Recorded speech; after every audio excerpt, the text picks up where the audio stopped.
Tenemos las 8 de la noche, 2 minutos. Es un gusto saludarlos y darle la bienvenida a Sala de Prensa de Noticias Caracol. Ahora arranca una nueva semana política y aquí estamos para debatirla, para analizarla, por supuesto, con un panel de lujo que ya estaré presentándoles en unos segundos, porque vamos a ir al Congreso de la República. Me dicen que ya tenemos a Juan David Ríos porque avanza el segundo debate de la reforma laboral, pero también esta misma semana habrá mesa técnica alrededor de la reforma a la salud en la Comisión Técnica con la exministra de Salud Carolina Corcho a bordo, o por lo menos detrás de la cortina, pero está allí presente en esas negociaciones alrededor de la reforma a la salud.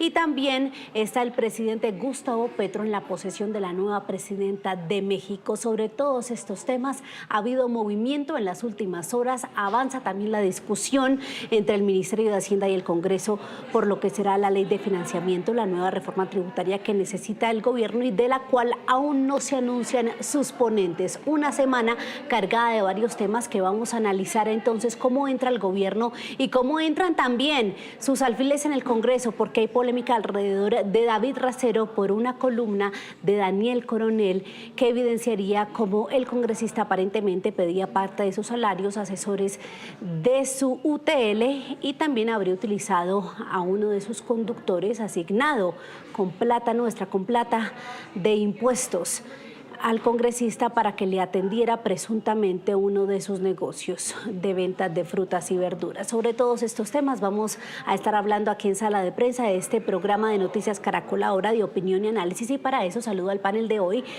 donde nos estarán acompañando Juan Carlos Flores, que lo ven ustedes ahí en pantalla. Juan Carlos, como siempre, un gusto. Camila, muy buenas noches, un placer estar aquí. Y también contamos con la presencia, grata presencia de Pedro Viveros nuevamente. Pedro, gracias, analista político de la casa. Hola María Camila, y un saludo a Juan Carlos muy especial y a todos los que nos ven.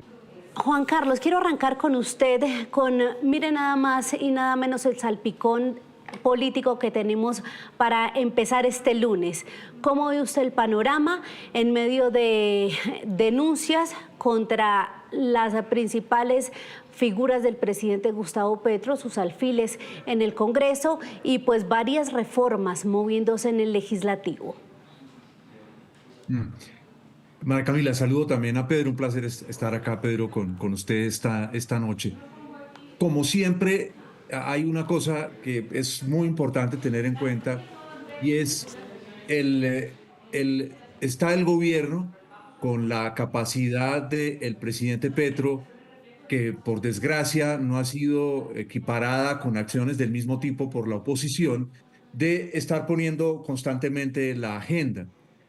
Por supuesto, con cada vez más, si miramos en detalle qué es lo que está ocurriendo, un discurso del presidente Petro hacia el grueso de la opinión y, mientras tanto, acuerdos que no están visibles a la opinión y que va tejiendo quien hoy tiene un cargo que yo llamaría ya el de vicepresidenta, porque en términos reales, más que Francia Márquez, que prácticamente ha desaparecido del escenario público, la que ocupa hoy un lugar importantísimo, tejiendo todo tipo de cosas con los mismos grupos a los que Petro les echa todo tipo de puyazos, o a través de trinos o a través de la plaza pública, y es que son buena parte de los grandes intereses económicos del país. Fíjese usted que esa parte de la agenda no la estamos viendo con suficiente detalle.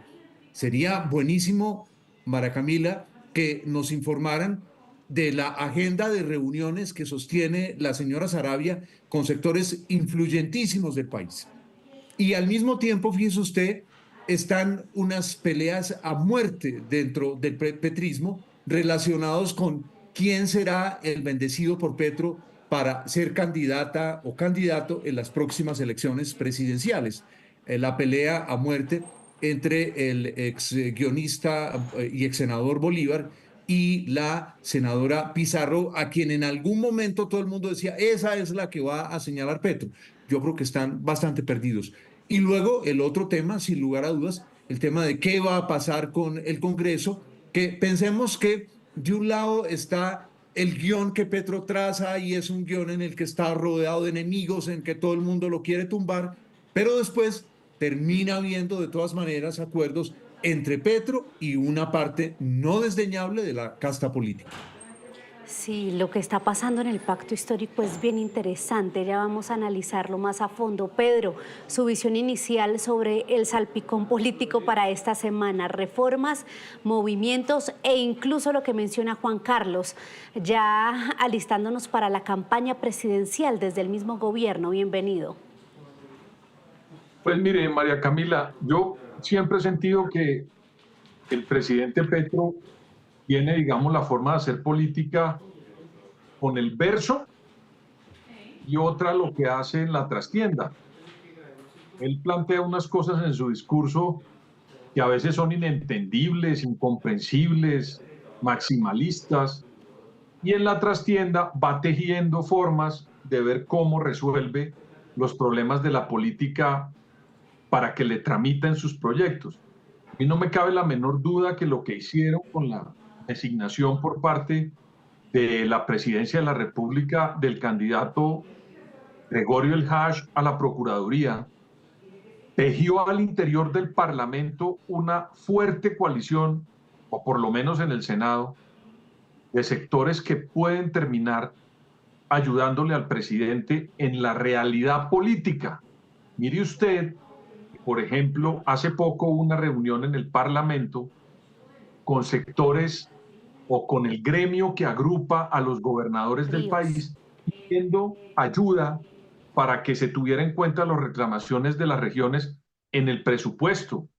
Entonces usted comienza a juntar lo que ocurrió con el Haj, lo que ocurrió con la llegada de los gobernadores al Parlamento en una audiencia muy importante reclamando recursos, y uno comienza a ver que se están moviendo en la trastienda a pesar de que el verso del presidente es diferente.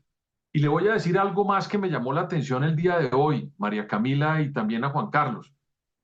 Se nombró o se permitió la reelección del gerente general del Banco de la República por unanimidad.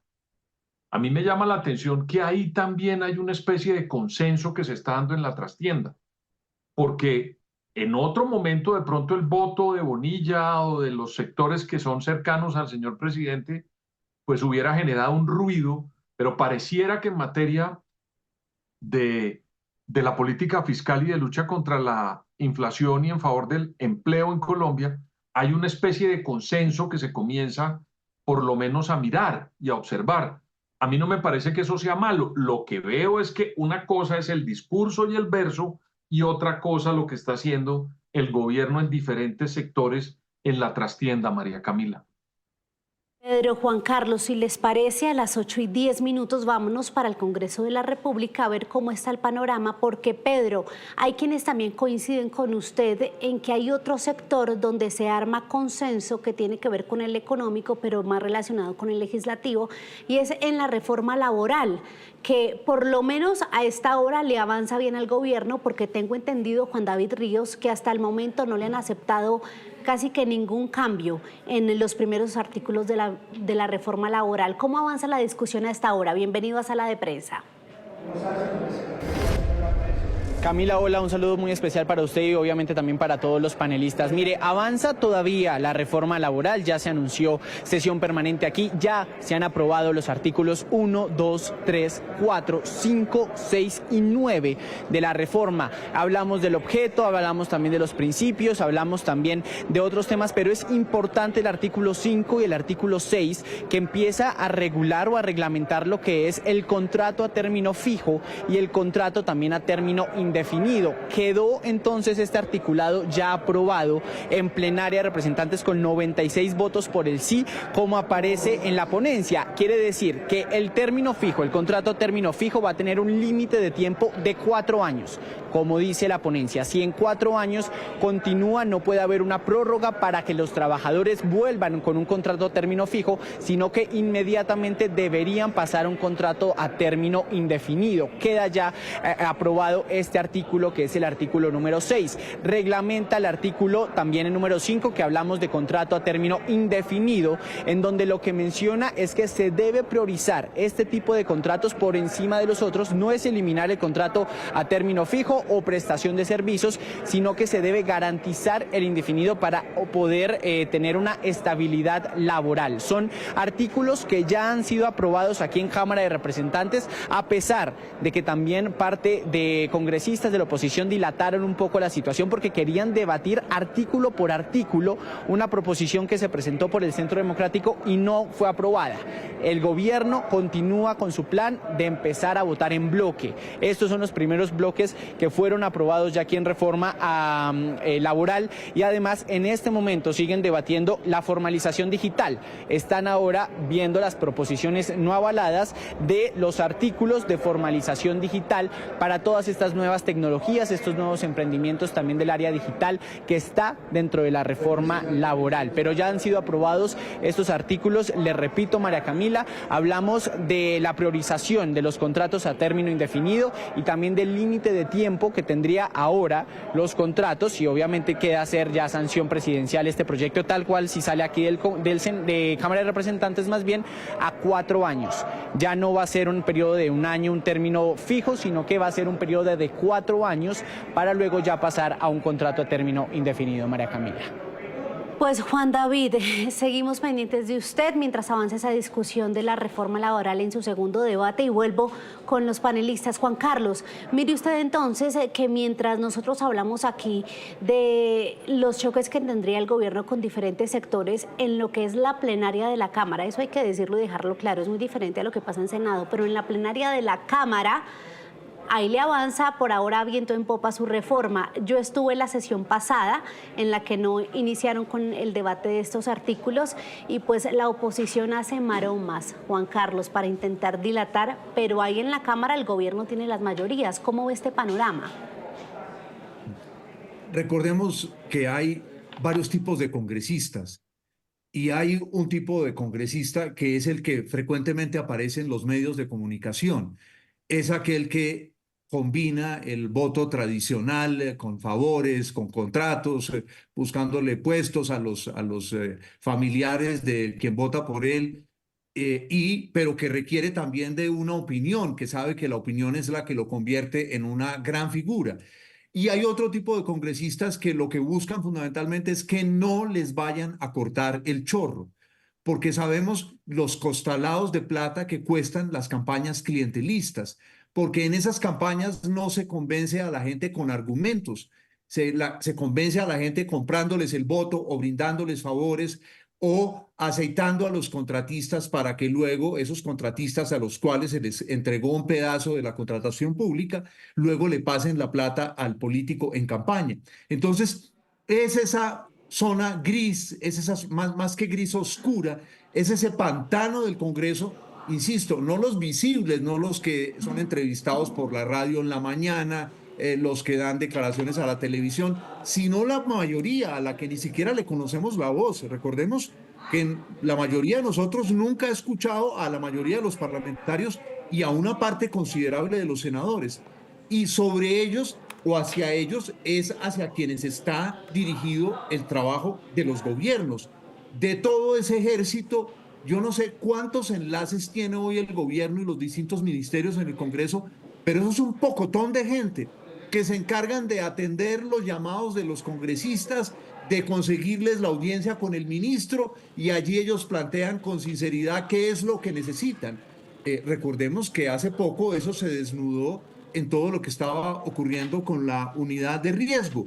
Fíjese usted que a quienes se les brindaban favores eran congresistas que tenían la capacidad de decidir cuándo se daba un debate, si se postergaba o no un debate, en fin, etcétera, etcétera. Entonces, yo creo que es muy importante señalar que Petro es anticlientelista en el discurso, pero a la hora del té, el gobierno sigue repartiendo y favoreciendo en muchas regiones y privilegiando a unos congresistas sobre otros, y con esos va construyendo las mayorías.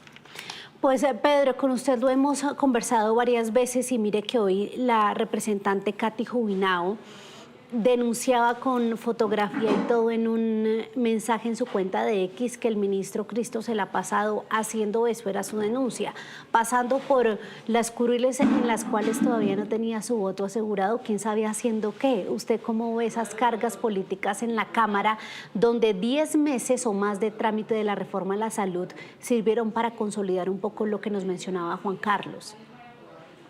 Mire, le voy a poner un eslogan de la campaña del doctor Cristo alguna vez cuando aspiró al Congreso de la República y lo puso en una foto maravillosa de su campaña en el 20 de julio. Y decía, Cristo está en todas partes, decía el eslogan. Entonces, aquí yo simplemente me remito a eso y el senador, el ministro y ex senador Juan Fernando Cristo es una persona muy hábil en la política. Y eso para unos es malo, para otros no. Depende, repito, de cómo haga el trabajo político, pero en esa agua donde está hoy el debate y que nos están transmitiendo las informaciones de la reforma laboral, en esa piscina, digamos, donde está hoy nadando, el ministro Cristo es perfecta porque allá hay mayorías absolutas y él puede nadar perfectamente para estar en todas partes al mismo tiempo en algo que él sabe hacer muy bien. El ministro Cristo es muy hábil en eso. Y creo que es mucho más hábil y mucho más sensato y coherente incluso que el exministro anterior, que el doctor Velasco. que todo se le enredaba en el Parlamento. Yo sí creo que ahí encontraron un operador muy importante para sacar adelante esas reformas. Vamos a ver en otras cosas cómo le va, porque ahora comienzan los problemas cuesta arriba de sacarla en el Senado, donde creo yo que es más difícil. Y por eso es bien importante que haya dos cámaras. Imagínese usted, algunos que en algún momento pensaban que era mejor una sola cámara, pues de pronto estábamos enredados, pero Oiga, cuando sí. hay dos cámaras, vamos a ver cómo le funciona ese eslogan de Cristo está en todas partes al ministro Cristo, María Camila. Sí, recuerde usted quién es Usted el... estaba muy joven, pero yo creo que Juan Carlos sí se acuerda, una valla maravillosa en el 20 de julio en la iglesia, que puso estratégicamente. ¿Qué recuerda de esos, Juan ¿no? Carlos? Yo, bueno, pero uno sí puede que no hubiera nacido, pero uno estudia la historia del país. ¿Cómo lo recuerda usted, Juan Carlos? No, el ministro Cristo tiene una habilidad que Sin duda. es crucial en el cargo que él tiene y es fumar debajo del agua. Pues piense usted que fue un ministro clave del santismo, fue una figura política absolutamente clave en el gobierno de Ernesto Samper cuando Ernesto Samper estuvo asediado por todos los lados. Tiene esa capacidad. El lío de fondo es el costo que pagamos todos por ese tipo de transacciones. Y yo siento que allí es donde Petro ha tenido un discurso y ha practicado otras cosas en la realidad, porque esas transacciones nos cuestan a todos. Eso termina, como en el caso de la Unidad Nacional del Riesgo, termina en un drenaje de los recursos públicos pavoroso que aquí llamamos corrupción y que realmente es una industria extractiva que ha montado una parte de la clase política. Pero me parece fundamental que cabemos más en ese hecho de que una cosa es el espectáculo que se presenta frente a la mayoría, que pone a un sector a delirar en Twitter cuando el presidente escribe algo y al otro atacarlo con la más profunda hazaña, y otra cosa, lo que se está tejiendo por detrás. Mire, en Bogotá mismo, cuando el actual presidente era alcalde de Bogotá, recordarán ustedes el famoso lío de las basuras, y el presidente echaba unos discursos contra los contratistas, y en ese mismo momento su gerente del acueducto, Borda, negociaba en el Jockey Club de Bogotá, que entonces en aquel momento todavía estaba en el centro, allí en el Parque Santander, al frente del Banco de la República, con uno de los grandes contratistas de las basuras. Entonces, yo creo que aquí es muy importante que los colombianos perdamos la ingenuidad de pensar que hay unos políticos allá en el poder que van a actuar distinto de otros, por desgracia, como lo muestra la realidad, sin esos acuerdos con una parte de la casta política que con frecuencia terminan en corrupción porque esa casta política es insaciable. Por desgracia, no encuentran los gobiernos, el Ejecutivo, otra forma de hacer funcionar el Congreso. Y ningún gobierno ha tenido la capacidad, la valentía, la audacia de romper con ese sistema de corrupción. Entonces, pero seguirán entonces los discursos en la plaza y señalando a esto y al otro, y mientras tanto, bien sea Cristo, bien sean otros emisarios del presidente, la vicepresidenta Sarabia, negociarán por detrás de la puerta lo que Petro negará en plaza pública. Pues Juan Carlos y Pedro, después de este recuento histórico y de relacionarlo con lo que estamos viviendo ahora a las 8:22, les cuento que tenemos varios comentarios sobre el tema, muy activos los usuarios. Aquiles, Beba, Daniel Llanos, Michael Shakiro, Carlos Méndez, pero los invito a que escuchemos la última declaración del presidente Gustavo Petro, que está precisamente en México para la posesión de la primera mujer presidenta, de Claudia Sheinbaum, y miren lo que dijo sobre precisamente esta líder política y su representación política allí en México. Mañana se reemplaza el gobierno por la gobernante que quiso el pueblo. Claudia fue miembro del M19. Es decir, que para quienes no quieren dos tazas, ahora el M19 ha dado dos presidentes en América Latina. Ahí el presidente se confundió con el dicho ese, al que no quiere sopa se le dan dos tazas, pero ¿cómo ve que esta sea su declaración sobre esta posesión, Juan Carlos, de que ahora el M19 tiene dos presidentes en América Latina? Pues eso nuevamente es parte del juego en el que él es muy hábil. Pero es indudable que la presidenta Sheinbaum es una persona de una brillantísima trayectoria. Tiene un doctorado en una universidad prestigiosa en los Estados Unidos. Siempre ha sido una persona adscrita a la izquierda mexicana. Fue una alcaldesa de Ciudad de México bastante eficaz. Yo creo que ahí hay una diferencia bastante grande con el presidente Petro. La trayectoria de la señora Sheinbaum es una trayectoria de producir resultados. Es una persona de un inmenso realismo, que por ejemplo, en el caso cuando se le preguntaba tal vez la Bloomberg en una entrevista que le hizo justo antes de las elecciones, le decía, bueno, pero si gana Biden, ¿qué? Si gana Trump, ¿qué? Y ella decía, con el presidente de Estados Unidos que sea, vamos a tener relaciones porque los necesitamos, por el mercado inmenso que son para Estados Unidos, por el tránsito de tantos migrantes a través de Estados Unidos, en fin, etcétera, etcétera.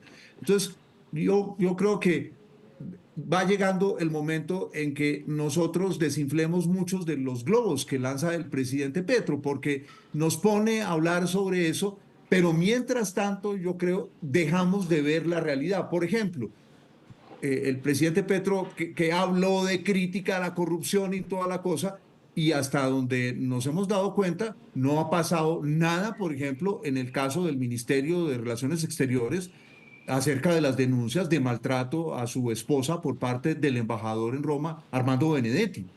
Fíjese usted qué cosa tan interesante, que de un lado el presidente celebre el triunfo de una mujer y hable de las mujeres, pero cuando personas muy cercanas a él han sido denunciadas por maltrato a las mujeres, él se hace el de la vista gorda. Probablemente si el presidente actual presidente fuera opositor en el Senado, estaría insistiendo qué hace ese senador en Roma ante la FAO si es un maltratador de mujeres. Yo creo que entonces que hay que aproximar cada vez más el análisis, no a los globos que echa el presidente, sino a las realidades de sus ejecutorias. Y mire, Pedro, ya se nos está acabando el tiempo aquí en Sala de Prensa, pero hablando de realidades y ejecutorias, el presidente ahorita se mostró también muy molesto por haber tenido, porque literalmente fue una orden del Consejo de Estado de remover del cargo al embajador, cuestionado embajador en México, Álvaro Moisés Ninco. Y lo que dice el presidente es que lo quisieron quitar solo por ser joven.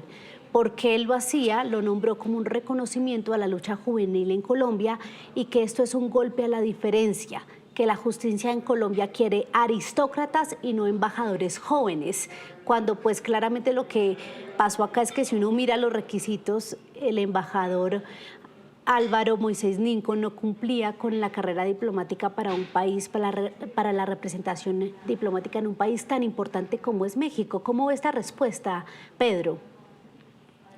Pues yo realmente creo que para representar un país y ser embajador se necesita mucho conocimiento, experiencia, trayectoria. Es que ser embajador no es poner a una persona porque es diversa o porque representa determinado sector de las minorías. Un embajador tiene que nombrarlo porque tiene relaciones, porque conoce ese país, porque lleva mucho tiempo estudiando. Yo recuerdo eso de los múltiples embajadores buenos que hubo en Colombia y que todavía hoy, por supuesto, hay. Creo yo que este embajador no llenaba ninguno de esos requisitos y ese es un riesgo al que un jefe de Estado no puede someterse, porque de pronto este embajador, a quien yo no conozco, seguramente habrá resultado bueno, pero también había podido resultar muy malo por la falta de experiencia y de conocimiento en un país tan importante como México. Entonces, creería yo que eso a mí me parece que corresponde a lo que debe tener un embajador. Y es que, pues no es, digamos, no nombran a cualquier persona en representación de un gobierno ante otro Estado, sobre todo como México. Y déjeme decirle una cosa de lo que dijo el presidente Claudia Sheinbaum. Sin duda, es una persona muy importante, pero a mí a veces me parece que el presidente Petro le gusta como vivir del pasado. Él a veces cita una cantidad de cosas, el discurso es estatista, trabaja con una cantidad de ideas del pasado, y yo creo que no le hace bien recordarle al país o al mundo que él y ella son presidentes del M-19, esa bandera que pusieron acá en la Plaza de Bolívar. Hombre, es que lo que pasó con el M-19 fue muy complejo en esta sociedad, que se negoció, que se aceptó en su momento, que llegaron a esta sociedad con nuevas ideas e ideas importantes, pero en aquella época esto no es para estar diciendo que hoy tenemos dos presidentes del M-19 en el hemisferio, porque no es bueno. Mire, yo recuerdo que la expresidente de Brasil, que también lo fue y estuvo incursa en los grupos armados brasileros, no solía repetir eso, hacía parte de la narrativa y de su historia. Tampoco era lo de Dilma Rousseff, que la presentaba ante el mundo como una presidente perteneciente a un grupo de esos. ¿Por qué? Porque eso se superó y hoy lo que se necesita es que hablen los presidentes de las virtudes de su sector. Eso me parece a mí clave, digamos. Ojalá que el presidente no eche tanta mano de su pasado y se ponga a pensar más en Colombia hacia el futuro, porque ya le quedan menos de 2 años en el ejercicio del mandato acá en Colombia, María Camila. Pedro y Juan Carlos, se nos acabó el tiempo, pero sí, sabe que nos vamos con esa reflexión suya y más porque usted ahorita mencionaba que hasta ahora, 2 años después, o cuando faltan 2 años más bien, se empieza a ver como de pronto la entrada al acuerdo en temas económicos, ojalá así sea en los diferentes frentes. Juan Carlos, un gusto tenerlo aquí en Sala de Prensa, igualmente Pedro, y pues bueno, tenemos muchos temas para analizar esta semana política, entonces sin duda alguna aquí nos vamos a estar viendo a las 8 de la noche, si nos aceptan la invitación nuevamente. Gracias. Gracias a usted. Chao. Camila y Juan Carlos, gracias. Un abrazo para los dos y también para ustedes, los usuarios de Noticias Caracol Ahora, que nos estuvieron dejando aquí sus comentarios sobre lo que está pasando a nivel político esta semana. Quédense conectados, ya llega Signo Peso. Somos Sala de Prensa de Noticias Caracol Ahora. Feliz noche.